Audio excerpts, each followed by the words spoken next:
வணக்கம். இது ஐபிசி தமிழின் பத்திரிகை கண்ணோட்டம். இன்று 23/7/2025 புதன்கிழமை. கருப்பு ஜூலை இனப்படுகொலைகளின் 42வது ஆண்டு நினைவு தினம் இன்று. இன்றைய நாளும் தமிழர் தாயகத்தினுடைய யாழ்ப்பாணத்தில் இருந்து வெளியாகின்ற வலம்புரி, உதயன், யாழ் தினக்குரல் மற்றும் ஈழநாடு பத்திரிகைகளினுடைய முன்பக்க தலைப்புச் செய்திகளை பார்க்க போகிறோம். அந்த வகையில் இன்றைய நாள் வெளியாக இருக்கக்கூடிய வலம்புரி பத்திரிகையினுடைய பிரதான தலைப்புச் செய்தி, குழந்தைகள் சிறுவர்கள் எலும்புகளுடன் 8 மனித எச்சங்கள் நேற்று அடையாளம் என்ற செய்தி வந்திருக்கிறது.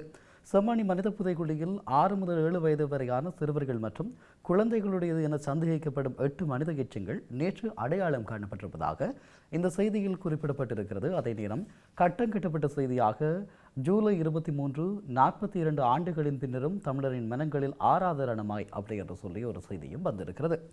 அதே நேரம் செம்மணி மனித புதைகுழியில் மனித எலும்புக்கூடுகள் இதுவரை அடையாளம் காணப்பட்டவை 80 அதிகரித்திருப்பதாக சொல்லப்படுகிறது. செம்மணி மனித புதைகுழியில் இதுவரை 80 மனித எலும்புக்கூடுகள் அடையாளம் காணப்பட்டிருப்பதாக அறிவிக்கப்பட்டிருக்கிறது. அதேபோல குழந்தையின் பால் பூச்சி செம்மணி புதைகுழியில் மீட்பு என்ற ஒரு செய்தி வந்திருக்கிறது. செம்மணி மனித புதைகுழியில் குழந்தையின் பால் பூச்சி ஒன்று நேற்று மீட்கப்பட்டிருக்கிறது. செம்மணி மனித புதைகுழி அகழ்வு பணியினுடைய 2ஆம் கட்டத்தின் 17வது நாள் அகழ்வு நேற்று இடம்பெற்றது. இதன்போது புதிதாக 8 மனித எலும்புக்கூட்டு தொகுதிகள் அடையாளம் காணப்பட்டது. இவற்றோடு சேர்த்து குழந்தைகள் பால் குடிக்கின்ற பால் போத்தல் ஒன்றும் அடையாளம் காணப்பட்டது. புதிய கல்வி சீர்திருத்தம் 24ஆம் தேதி வரை விவாதம் என்ற ஒரு தலைப்பு வந்திருக்கிறது.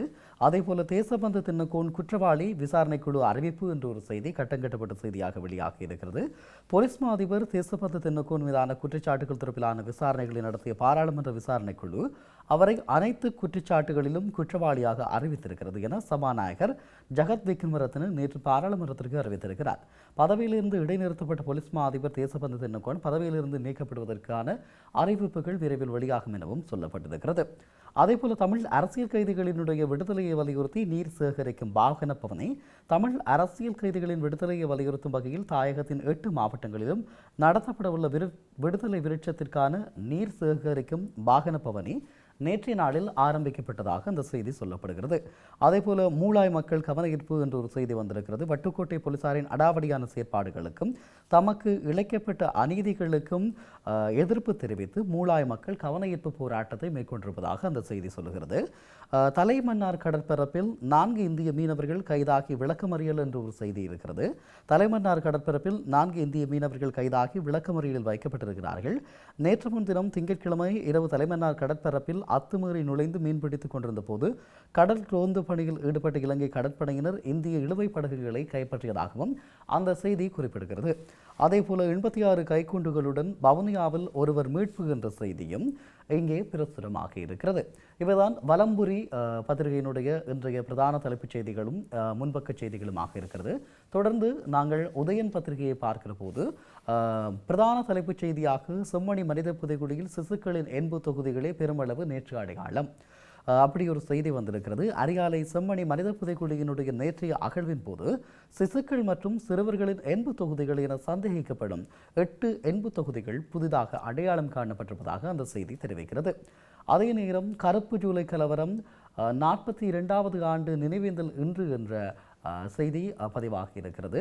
இலங்கையில் இடம்பெற்ற நீண்ட உள்நாட்டு போரின் ஆரம்ப புள்ளியான கருப்பு ஜூலை கலவரங்களில் கொல்லப்பட்டோரின் 42வது நினைவேந்த நிகழ்வுகள் இன்று இடம்பெறுவதாக உதயன் செய்தி வெளியிட்டிருக்கிறது. அதேபோல வெளிக்கடை படுகொலைகள் விசாரிக்கப்படுவது அவசியம் என செல்வம் எம்பி கோரிக்கை என்று ஒரு செய்தி வந்திருக்கிறது. தங்கத்துறை, குட்டுமணி உள்ளிட்டோர் கொடூரமாக கொல்லப்பட்ட வெளிக்கடை சிறைப்படுகொலை தொடர்பிலே விசாரணை நடத்தப்படுவது அவசியம் என்று நாடாளுமன்ற உறுப்பினரான செல்வம் அடைக்கலநாதன் வலியுறுத்தியிருப்பதாக அந்த செய்தி தெரிவிக்கிறது. அதேபோல புலிகளின் விருப்பங்களை நிறைவேற்றுவதற்கு சதி கதறுகிறார் கம்மன் பில என்ற ஒரு செய்தி வந்திருக்கிறது. இலங்கை படையினர் போர்க்குற்றங்களில் ஈடுபட்டனர் என முன்வைக்கப்படும் குற்றச்சாட்டுகளை நியாயப்படுத்தும் விதத்திலேயே உயிர்த்த ஞாயிறு தாக்குதலை இராணுவத்துடன் தொடர்புபடுத்தும் சர்வதேச சூழ்ச்சி இடம்பெறுகிறது என முன்னாள் அமைச்சர் உதய கம்மன் பில தெரிவித்திருப்பதாக சொல்லப்படுகிறது. நேற்று நடைபெற்ற ஊடக சந்திப்பில் அவர் இது தொடர்பாக குறிப்பிட்டதாக உதயன் செய்தி வெளியிட்டிருக்கிறது. அதேபோல தமிழர்களின் கருவையும் விட்டு வைக்காத கொடூரம் செம்மணி புதைகுழி தொடர்பில் கோடீஸ்வரன் எம்பி தெரிவிப்பு என்ற ஒரு செய்தி வந்திருக்கிறது. தமிழர்களின் கருவை கூட விட்டு வைக்காமல் அறுத்து எறிந்திருக்கிறார்கள் என்பதற்கு செம்மணி புதைகுழி சான்றாக அமைவதாக நேற்றைய நாடாளுமன்ற அமர்வில் அம்பாறை மாவட்ட நாடாளுமன்ற உறுப்பினர் கோடீஸ்வரன் வலியுறுத்தி இருப்பதாக சொல்லப்படுகிறது. செய்தி அத்துமீறி மீன்பிடித்து 4 மீனவர்கள் கைது என்ற செய்தி எங்கும் வெளியாகி இருக்கிறது. மன்னார் கடற்பரப்பில் அத்துமீறி மீன்பிடித்த குற்றச்சாட்டில் இந்திய மீனவர்கள் 4 நேற்று முன்தினம் இரவு கைது செய்யப்பட்டதாக அந்த செய்தி குறிப்பிடுகிறது. அதேபோல வட்டுக்கோட்டை பொறுப்பதிகாரி பக்கசார்பாக செயற்படுகிறார், பிரதி போலீஸ் மா அதிபரிடம் பொதுமக்கள் நேற்று முறைப்பாடு என்ற ஒரு செய்தியும் வெளியாக இருக்கிறது. வட்டுக்கோட்டை போலீசாரின் அடாவடித்தனங்கள் அதிகரித்திருக்கிறதாகவும் வட்டுக்கோட்டை போலீஸ் நிலைய பொறுப்பதிகாரி பக்கசார்பாக செயற்படுவதாகவும் பிரதி போலீஸ் மா அதிபரிடம் வட்டுக்கோட்டை மக்கள் தங்களுடைய கவலைகளையும் விமர்சனங்களையும் வெளியிட்டதாக குறிப்பிடப்படுகிறது. இவைதான் இன்றைய உதயன் பத்திரிகையினுடைய முன்பக்க செய்திகளாக காணப்படுகிறது. தொடர்ந்து யாழ் தினக்குரலிலே வெளியாக இருக்கக்கூடிய பிரதான தலைப்புச் செய்தி புதிதாக கண்டுபிடிக்கப்பட்டு 8 எலும்புக்கூட்டு தொகுதிகளில் சிசுக்கள் சிறுவர்களின் எலும்புக்கூட்டு தொகுதியா என்ற ஒரு கேள்வியோடு பிரதான தலைப்புச் செய்தி வந்திருக்கிறது. பகுப்பாய்வின் பின்பே உறுதியான முடிவு. நேற்றுடன் 80 எலும்புக்கூட்டு தொகுதிகள் கண்டுபிடிப்பு, 65 எலும்புக்கூடுகள் மீட்பு என்று அந்த செய்தி வெளியாக இருக்கிறது. செம்மணி சித்துப்பாத்தி புதிய ஆய்வு தளத்தில் பால் போச்சியை ஒத்த பொருட்கள் கண்டுபிடிப்பு என்ற ஒரு செய்தி கட்டங்கட்டப்பட்டு வெளியாக இருக்கிறது. யாழ் செம்மணி சித்துப்பாத்தி இந்து மயானத்தில் மனித புதைகுடி இருக்கலாம் என சந்தேகிக்கப்படும் அடிப்படையில் அகழ்வு நடத்தப்பட்ட புதிய தடயவியல் ஆய்வு தளத்தில் இருந்து குழந்தைகளுக்கு பாலூட்டும் பால் போத்தல் ஒத்த பொருள் கண்டுபிடிக்கப்பட்டிருப்பதாக அந்த செய்தி சொல்லுகிறது. அதே நேரம் இன்னும் ஒரு கட்டங்கட்டப்பட்ட செய்தியாக கருப்பு ஜூலை 42ஆம் ஆண்டு நினைவேந்தல் நாள் இன்று என்ற செய்தியை வெளியிட்டிருக்கிறார்கள். அதேபோல மஹிந்தவுக்கு விசேடமாக இதையும் செய்ய மாட்டோம் என்று சொல்லி ஒரு செய்தி இருக்கிறது. மஹிந்த ராஜபக்ச மட்டுமல்ல, நாட்டு மக்கள் சகலரினதும் பாதுகாப்பிற்கு அரசாங்கம் பொறுப்பாகும் என அமைச்சரும் அமைச்சரவை பேச்சாளருமான நலிந்த ஜெயதிச குறிப்பிட்டிருக்கிறார். நேற்று நடைபெற்ற அமைச்சரவை தீர்மானங்களை அறிவிக்கும் ஊடக சந்திப்பில் உரிமை சட்டம் ஏதேனும் ஒரு வகையில் திருத்தப்பட்டால் அது தொடர்பாக கேள்வி எழுப்பப்பட்ட நிலையில் அவர் இந்த பதிலை வழங்கியிருக்கிறார்.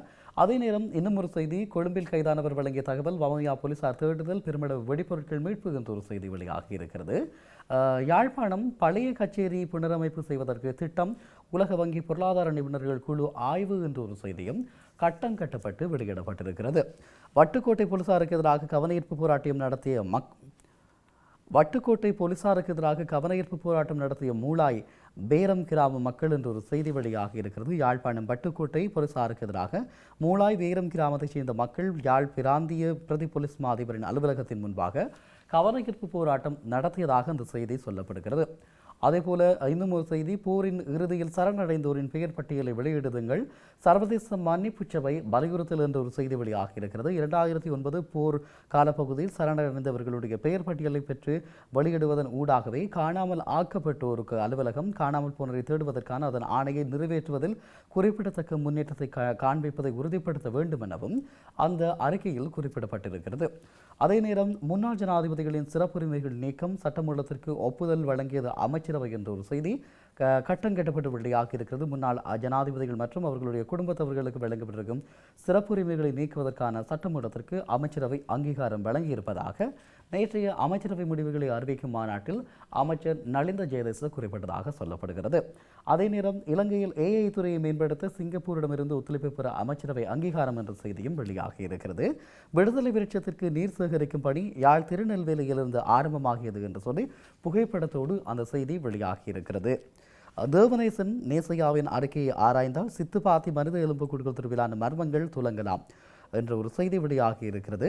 யாழ் செம்மணி சித்துப்பாத்தியில் மீட்கப்படும் மனித எலும்பு எச்சங்களுடன் கலாநிதி தேவநேசன் நேசையா தலைமையிலான குழுவினால் தயாரிக்கப்பட்ட அறிக்கையில் உள்ள விவரங்களை பொறுத்து பார்த்து ஆராய்ந்தால் பல உண்மைகள் வெளிவரும் என இலங்கை தமிழரசு கட்சியினுடைய பொதுச் செயலாளரும் ஜனாதிபதி சட்டத்தரணியுமான M.A. சுமந்திரன் குறிப்பிட்டிருப்பதாக அந்த செய்தி வெளியாகி இருக்கிறது. இவைதான் யாழ் தினக்குரலில் இன்றைய நாளில் வெளியான செய்திகளாக காணப்படுகிறது. தொடர்ந்து நாங்கள் யாழ்ப்பாணத்தில் இருந்து வெளியாகக்கூடிய ஈழநாடு பத்திரிகையினுடைய முன்பக்க தலைப்புச் செய்திகளை பார்க்கலாம். அரியாலை மனித புதைகுழி, குழந்தைகள் சிறார்களுடைய 6 எலும்புக்கூடுகள் அடையாளம் என்ற செய்தி வந்திருக்கிறது. குழந்தை பால் குடிக்கும் போத்தலும் மீட்பு என்று சொல்லியும் அந்த செய்தி கட்டம் கட்டப்பட்டிருக்கிறது. புகைப்படங்களோடு இதனை வெளியிட்டிருக்கிறார்கள். அதே நேரம் 86 கைக்குண்டு ரவைகளுடன் வவுனியாவில் 2 கைது என்ற செய்தி வெளியாகி இருக்கிறது. 86 கைக்குண்டுகள், T56 ரக துப்பாக்கி, கைத்துப்பாக்கிக்கான ரவைகள் மற்றும் 5600 போதை மாத்திரைகள், 10 கிராம் ஐஸ் போதைப் பொருட்கள் என்பவற்றுடன் 2 வவுனியாவில் கைது செய்யப்பட்டிருப்பதாக இந்த செய்தி குறிப்பிடுகிறது. அதே நேரம் ஊழியர்களின் குறைந்தபட்ச வேதன சட்ட திருத்தம் நிறைவேற்றம் என்ற ஒரு செய்தி வெளியாகி இருக்கிறது.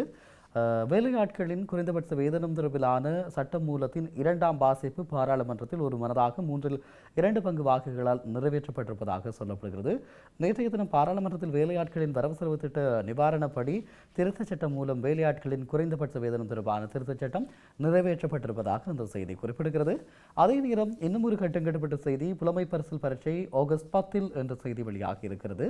தரம் 5 புலமை பரிசில் பரீட்சைகளுக்கான பரீட்சை எதிர்வரும் ஆகஸ்ட் மாதம் 10ஆம் தேதி ஞாயிற்றுக்கிழமை நடைபெறும் என பரீட்சைகள் ஆணையாளர் AK.S. இந்திரகுமாரி லியனகி அறிவித்திருப்பதாக அந்த செய்தி வெளியாக இருக்கிறது. காணாமலாக்கப்பட்டவர்களின் விவரம் வெளியிடப்பட வேண்டும், சர்வதேச மன்னிப்பு சபை வலியுறுத்தல் என்பது ஒரு கட்டம் கட்டப்பட்ட செய்தியாக வெளியாகி இருக்கிறது. இலங்கையின் உள்நாட்டு போரின் இறுதியில் சரணடைந்தவர்களின் பெயர் விவரங்களை பெற்று வெளியிடுவதன் மூலமாக காணாமல் போனோர் பணிமனை காணாமல் ஆக்கப்பட்டவர்களை தேடுவதற்கான அதன் ஆணையை நிறைவேற்றுவதில் குறிப்பிடத்தக்க முன்னேற்றத்தை காண்பிக்க வேண்டும் என சர்வதேச மன்னிப்பு சபை குறிப்பிட்டதாக இந்த செய்தியை இங்கேயும் ஈழநாடு பத்திரிகையிலும் பிரசுரித்திருக்கிறார்கள். அரசியல் கைதிகளின் விடுதலை விருட்சத்திற்கு நீர் சேகரிக்கும் வாகன பவனி நேற்று ஆரம்பம் என்ற செய்தி வெளியாகி இருக்கிறது. படுகொலையாளிகளை ராஜபக்சவினர் காத்தனர், நாமலுக்குரிய தொழில் பிரதி அமைச்சர் என்று ஒரு செய்தி வெளியாகி இருக்கிறது. ராஜபக்சவினரை வெள்ளைவான் கடத்தல்காரர்களையும் படுகொலையாளிகளையும் பாதுகாத்தனர், எனவே இம்மிடம் பாய் கொடுத்து வாங்கி கட்டிக்கொள்ள வேண்டாம் என நாமல் ராஜபக்சவுக்கு தொழில்துறை பிரதி அமைச்சர் நேற்றைய நாடாளுமன்ற அமர்வின் போது குறிப்பிட்டதாக சொல்லப்படுகிறது. அதேபோல இன்னும் ஒரு செய்தி, கடனை செலுத்திய பின்னரே எரிபொருள் வரி நீக்கப்படும், எரிசக்தி அமைச்சர் அறிவித்திருப்பதாக சொல்லப்படுகிறது. இலங்கை பெட்ரோலிய கூட்டுத்தாபனத்தின் மொத்த கடனையும் செலுத்திய பின்னரே எரிபொருட்கள் மீதான ₹50 வரி நீக்கப்படும் என மின்சார மற்றும் எரிசக்தி அமைச்சர் குமார ஜெயக்கொடி தெரிவித்திருப்பதாக அந்த செய்தி தெரிவிக்கிறது. முந்தைய அரசாங்கத்தின் காலத்தில் இலங்கை பெட்ரோலிய கூட்டுத்தாபனத்தின் ₹88,400 கோடி திரைசேரி கையகப்படுத்தியது. இதனால் கடனை அடைப்பதற்காக 1 லிட்டர் எரிபொருளுக்கு ₹50 வரி விதிக்கப்பட்டது என்பதும் குறிப்பிடத்தக்கது எனவும் அவர் குறிப்பிட்டிருப்பதாக இந்த செய்தி வெளியாகி இருக்கிறது. அதேபோல தென்னக்கோன் குற்றவாளி பதவி நீக்கம் செய்ய வேண்டும், விசாரணை ஆணைக்குழு பரிந்துரைப்பதாக பாராளுமன்றத்தில் சபாநாயகர் அறிவிப்பு என்ற செய்தி வெளியாகி இருக்கிறது. போலீஸ் மா அதிபர் தேசபந்து தென்னக்கோன் குற்றவாளி, அவரை பதவி நீக்கம் செய்ய வேண்டும் என்று வெலிகம துப்பாக்கிச் சூட்டு சம்பவம் அதிகார துஷ்பிரயோகம் தொடர்பான குற்றச்சாட்டுகளை விசாரணை செய்த ஆணைக்குழு ஒருமனதாக பரிந்துரைத்திருக்கிறது. இவ்வாறு சபாநாயகர் ஜகத் விக்ரமரத்ன நேற்றைய நாளில் அறிவித்திருக்கிறார். இதுவும் இன்றைய ஈழநாடு பத்திரிகையினுடைய செய்திகளாக காணப்படுகிறது. இன்றைய பத்திரிகை தலைப்புகளை பொறுத்தவரை செம்மணியிலே மீட்கப்பட்ட 8 எலும்புக்கூடுகளும், குறிப்பாக குழந்தைகளுடைய பால் போத்தல் என்பன மீட்கப்பட்டதான செய்திகளும், அதே நேரம் கருப்பு ஜூலை தொடர்பான செய்திகளும் முன்னிலைப்படுத்தப்பட்டிருக்கிறது. இவைதான் இன்றைய தினம் தமிழர் தாயகத்தினுடைய யாழ்ப்பாணத்தில் இருந்து வெளியான ஈழநாடு, உதயன், வலம்புரி, யாழ் தினக்குரல் ஆகிய பத்திரிகைகளில் முன்பக்கங்களில் வெளியான செய்திகளாகும்.